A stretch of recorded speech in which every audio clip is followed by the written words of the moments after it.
Hey, thanks for tuning into my podcast. This is Big Head on the Block, hosted by me, Tim Henderson, aka Big Head. Hey, it's Big Head and we back on the block. It's been a while, but like Luke Combs said, I'm back in the saddle like some old cowboy. Today we're going to talk about my time at the LSU Police Department. This was from 1991 to 1996 when I left and went to the Baton Rouge City Police Department. But recently, after an LSU football game or toward the end of it, whatever the situation was, there was a big shooting that happened on the edge of campus on Highland Road. And from what I gather, and I haven't followed the case that closely, but from what I gather, there were a multitude of officers from different agencies that were in the area when this happened. So let me first start by saying this is not a police issue. It's not a security issue. I know the governor asked everybody to come together and formulate a plan, but honestly, this is a process that's been in place, and I think that all the plans have already been formulated. Nothing against the governor, because I understand what he's trying to do. He's trying to, in my opinion, he's trying to make people feel safe while they're at the games, but overall, you are safe at these games, man. They've been going on forever, and this is probably the only time I can remember an incident like this, but this is society that has the problem. These young violent offenders that chose to engage in whatever capacity it was, whatever kind of shootout it was. And like I said, I hadn't followed the case, so I don't want to comment on the actual case, but know that the officers were and always will be prepared for this incident. So back in 1991, I left the East Baton Rouge Sheriff Department and went to the LSU Police Department. This was mainly because I was stuck at the prison and I was tired of working at the prison. You know, I was watching these cop shows on TV that showed cops, you know, bad boys.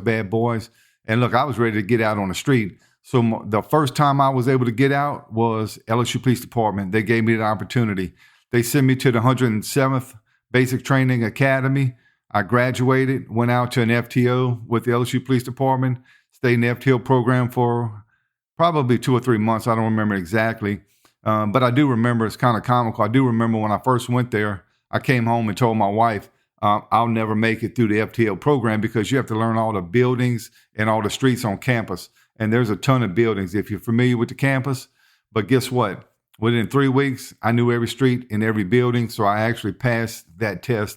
And at that time, I wasn't good at passing tests. I was a very average or below average high school student. So when I passed the test, I was happy. Eventually, I got cut loose. Now, a lot of people get confused whenever they think of the LSU Police Department, and even so much more so back then because they progressed, you know, in the eyes of people much more than when I was there in 91. People either thought we were campus security or we were less than a fully duly respected and certified law enforcement officer, aka a cop, right?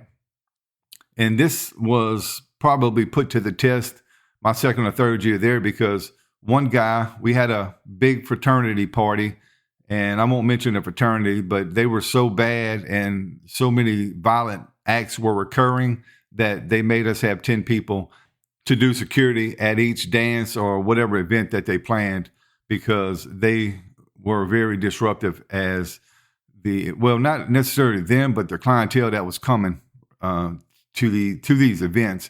A lot of outsiders. I remember this one specific incident. We had a bunch of Southern people that came, and I think one of them had a Southern football jersey on, and we could tell there was a little animosity going on in the crowd.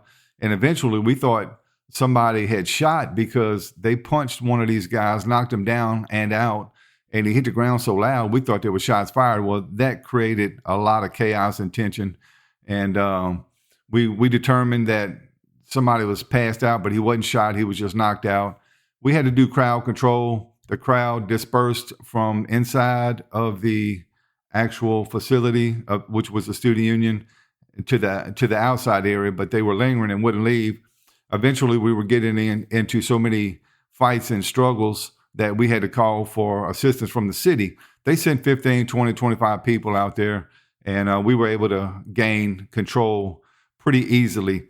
But the way they thought of police back then is exemplified in this one statement. I told one random guy, he was a young black male, I said, hey, man, you need to go. You know, back then we wasn't trying to press him, man. We just needed you to leave. there wasn't as much chaos as there is now in the world. So, different times. But he said he wasn't going to leave. And I said, you don't have the opportunity to say, if you don't walk away now, I'm going to put you in jail. And he looked at me and he said, man, you ain't even 5.0, you 2.5. So basically they call law enforcement 5.0 because of Hawaii 5.0. He said I was 2.5, which was a jab at me being a university cop or LSU police officer, however you want to describe us. And I said, hey, man, now I'm fixing to put you in jail. And as I reached for him, he took off running. Well, luckily for me, we had a ton of resources in the area. He tried to run around every corner and every car, but there was a cop right there to stop him, right, to stop his progress. And back then I was young and I was very athletic, so I would have put up a chase. I probably would have caught him in the end, but I didn't have to because the resources did.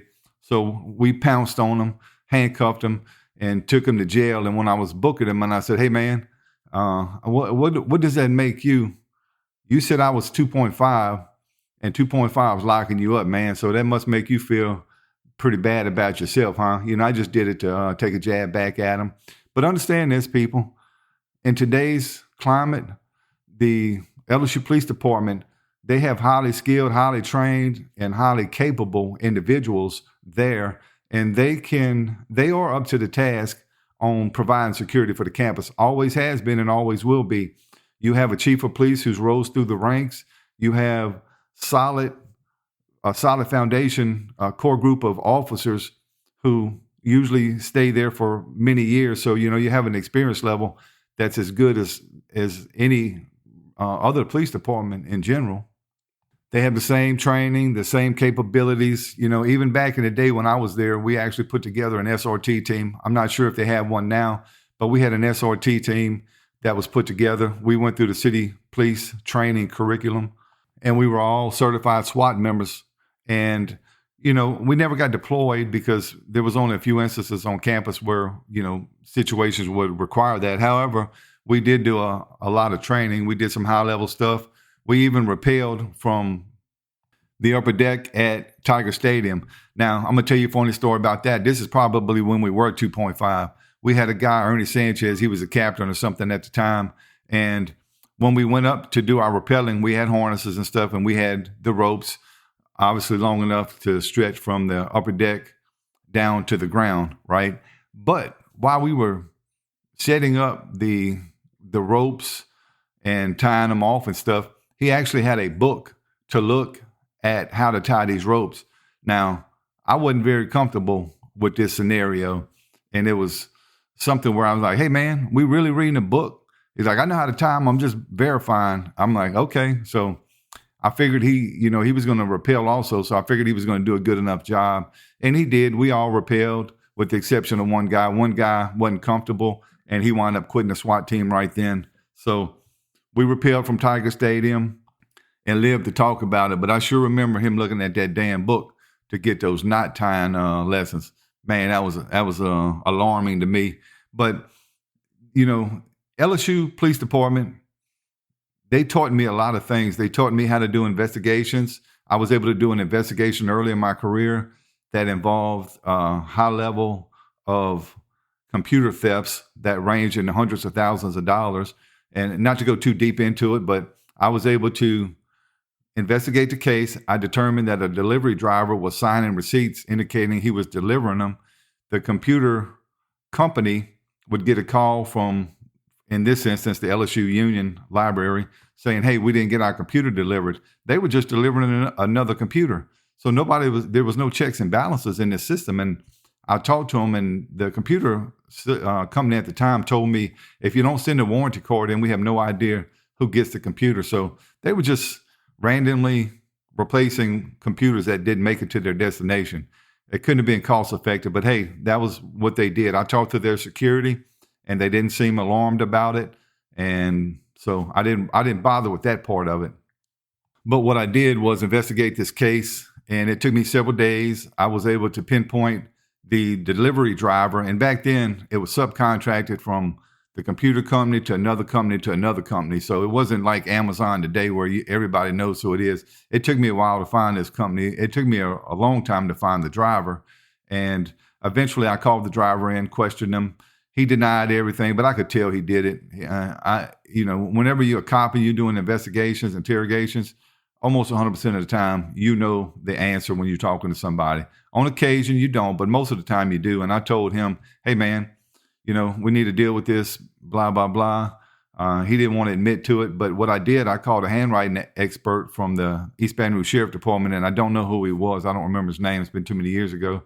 He came in and did a voluntary he analyzed, he actually set up a handwriting test or whatever you want to call it.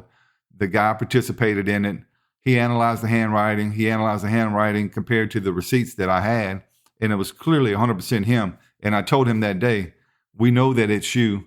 Now we have proof. Well, I was still a young cop, and I didn't really know the finer points. I probably should have arrested him then, but I consulted with the sheriff deputy, and he said, let's piece some more things together. So I took his advice also, and we told the guy we'd be back in contact with him. Well, a couple of days later, I'm at my house, and back then, your phone number and address was in the phone book, so anybody could see it. Unless you made it unlisted, you had to pay like $5 a month, when $5 a month was a lot back then. So I didn't pay the $5. I really didn't care. But I get a phone call. So this guy had went and called all the Hendersons in the phone book until he got to me, Tim, right? And I know he talked to a couple of my uncles because he said, yeah, that's my nephew that's a cop. And they told him my name, which, back then, it really wasn't that big a deal. Now, they wouldn't do it now. Obviously, times are different. However, this guy calls me. He tells me who he is. He says, man, I really need some help. I'm not a bad guy. And I said, well, look, man, this ain't the time.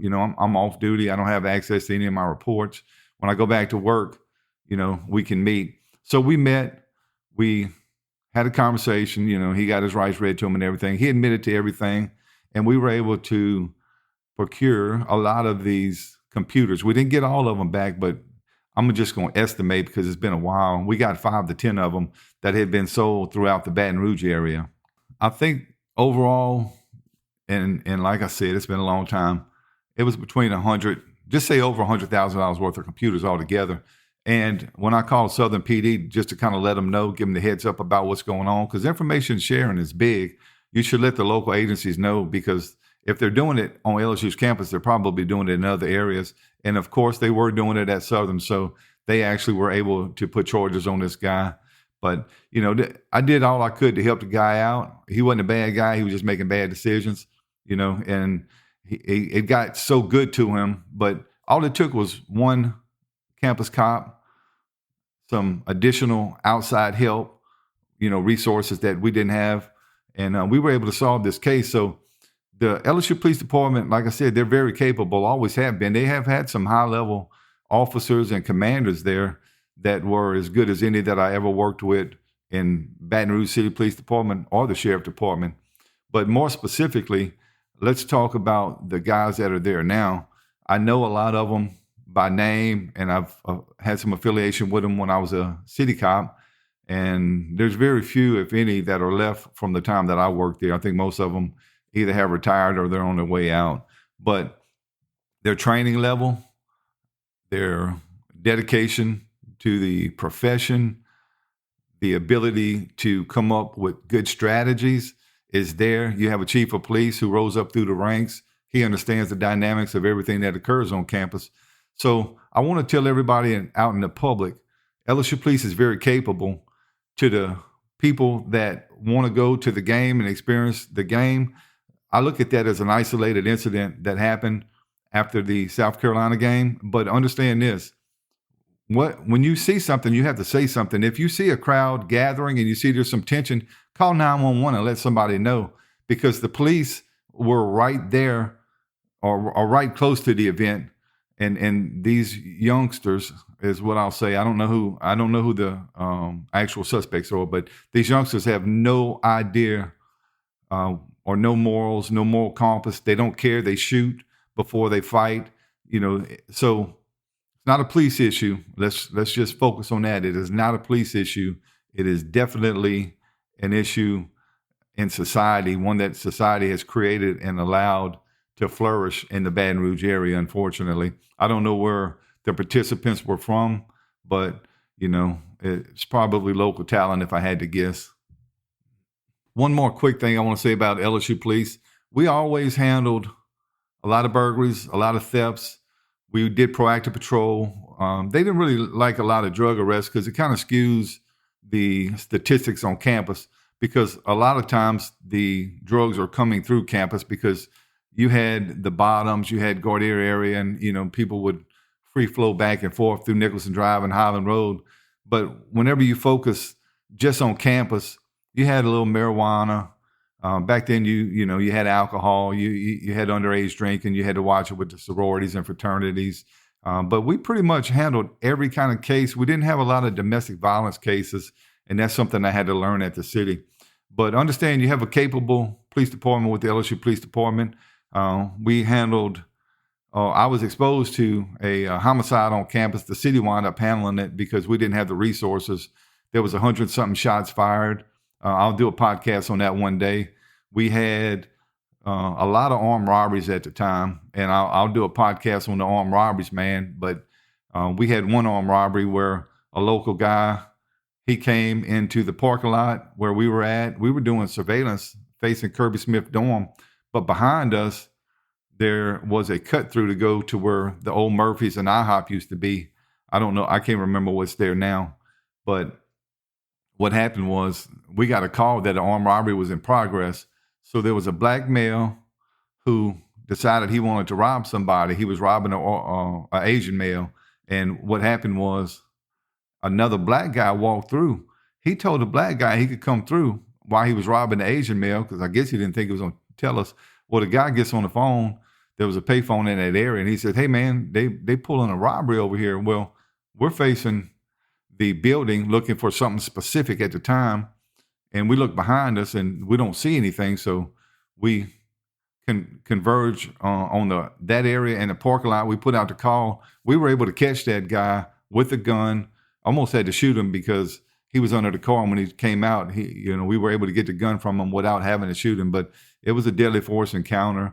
We had an officer that got in a shooting while he was an LSU police officer.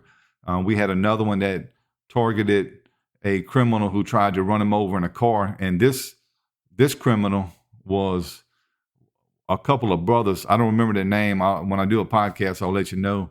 But they were notorious. And everybody knew them. I just can't remember their name right now, so I don't want to put out the wrong name. But LSU has been exposed to every element of criminality that you can think of. They're very capable. They're willing, they're able.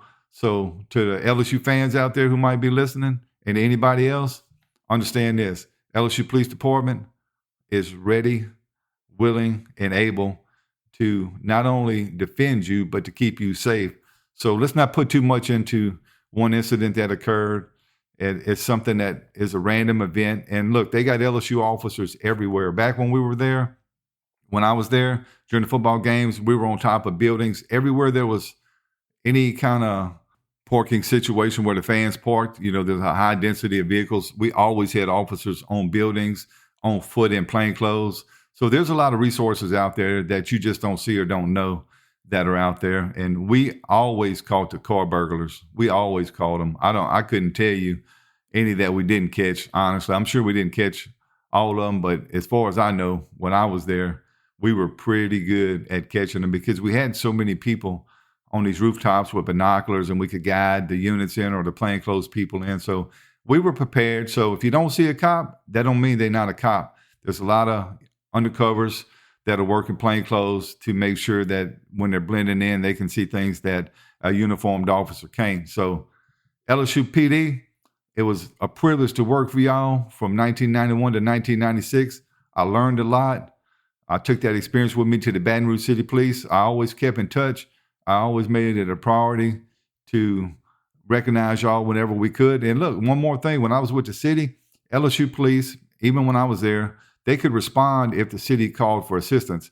Those guys not only are capable, but they have so many people in a small, confined area that anytime I got into something that was close to campus, I might only have one other officer close to me, or I may not have any. I would say headquarters, advise LSU police and see if they can assist. And let me tell you, they were always willing to assist. And they would come with 4 or 5 people before I could even get one sometime, just because the 2nd District area was, so large. It was around LSU campus, S Lane, College Drive. I mean, we're spread out. Sometimes we have 8 to 10 people.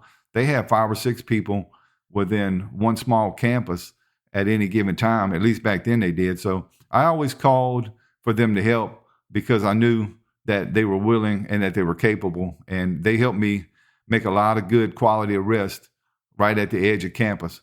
So kudos to the LSU Police Department. Keep your heads up, stay strong, stay willing, stay ready, and keep training. Thanks for tuning in to this episode of Big Head on the Block. I'm Tim Henderson, the host. I look forward to dropping another podcast soon. Please give us any comments, likes, dislikes, or any topics y'all would like to discuss. Thank you.